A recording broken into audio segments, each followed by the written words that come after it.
திருப்பூர் மாவட்ட செய்திகள் வாசிப்பவர் செல்வம். தாராபுரத்தில் வட்ட சட்ட பணிகள் குழு சார்பில் மாபெரும் மரக்கன்றுகள் நடும் விழா நடைபெற்றது. திருப்பூர் மாவட்டம் தாராபுரம் நஞ்சியம்பாளையம் ஊராட்சி கிராமத்தில் தமிழ்நாடு மாநில சட்டப்பணிகள் ஆணைய குழுவின் ஆணைப்படி தாராபுரம் வட்ட சட்ட பணிகள் குழு சார்பில் மரக்கன்றுகள் நடும் விழா தாராபுரம் நஞ்சிப்பாளையம் ஊராட்சிக்குட்பட்ட என் குமாரபாளையம் கிராமத்தில் தாராபுரம் சார்பு நீதிபதி மற்றும் வட்ட சட்ட பணிகள் குழு தலைவர் சக்திவேல் தலைமையில் மரக்கன்றுகள் நடப்பட்டது.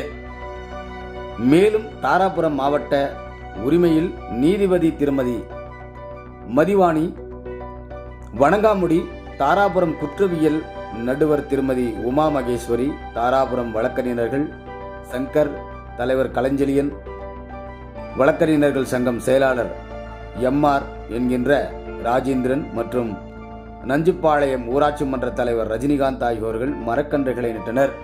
மேலும் சுற்றுச்சூழல் காக்க அனைவருக்கும் மரக்கன்றுகளை நட வேண்டி என கூறினார். ஊர் பொதுமக்கள், ஊராட்சி பணியாளர்கள் ஆகியோர் கலந்து கொண்டு நிகழ்ச்சியினை சிறப்பித்தனர் என்பது குறிப்பிடத்தக்கது.